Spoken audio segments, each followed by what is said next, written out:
চেহারা দেখা যায় না তো গাইস। এই দেখেন আমাদের পদ্মা নদী, নারিশা বাজার। আমরা আসছিলাম আমাদের বাড়িতে, আমাদের বাড়ি জয়পাড়া দুহার। তো নিজের বাড়ি থেকে চলে যেতেছি, অটো ভাড়া করছি, অটোতে যাইতেছি, ঠিক আছে।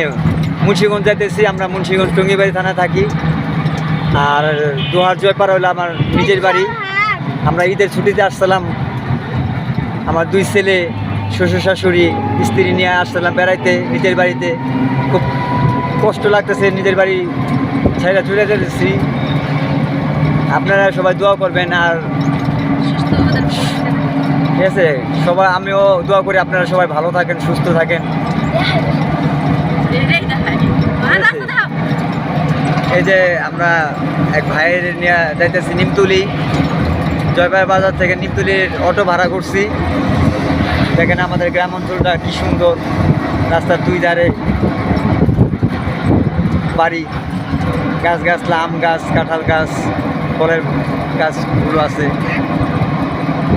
দেখেন এই যে আমাদের রাস্তা, আমরা যাইতেছি, জানি না আল্লাহ আবার কবে আনবে, তাও খুব খারাপ লাগতেছে। তারপর তো নিজের গন্তব্যে যাইতে হবে, দোকানপাট খুলতে হবে, এটাই এই বাস্তবতা।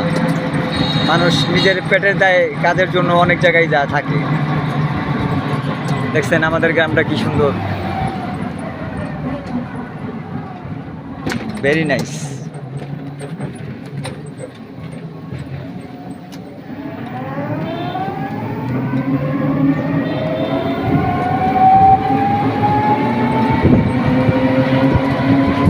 তো ছোটবেলার কত স্মৃতি এখানে জড়ায় রয়েছে, তা তো আর বইলা শেষ করা যাবে না। মনটা খুব খারাপ হয়ে আছে। আবার শুনলাম কি বলে রাসেল ভাইপার নামে এক সাপ বাইরেছে। এটার ভিতরে, এটার জন্য আমরা সবাই আতঙ্কিতভাবে আছি, বা আপনারাও আছেন মুন্সিগঞ্জে, শ্রীনগরে, আমাদের দুহারেও আসছে, ঠিক আছে। সবাই সবার জন্য দোয়া করবেন। এই এই সাপের সামনে যেন কেউ না পড়ে, কারো যেন ক্ষতি না হয়। আপনারাও দোয়া করবেন, আমরাও দোয়া করি, জানি আল্লাহ পাক রব্বুল আলামিন এই সাপটাকে সরায় দেয়। এই করোনা ভাইরাসের মতন যেন এই সাপটা ভাইরাস হয়ে না ছড়ায়।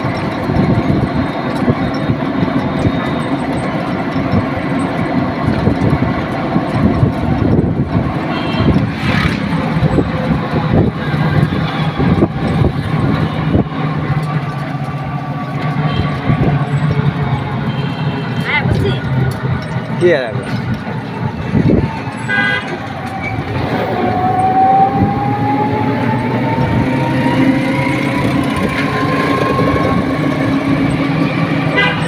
টিভি দেবো।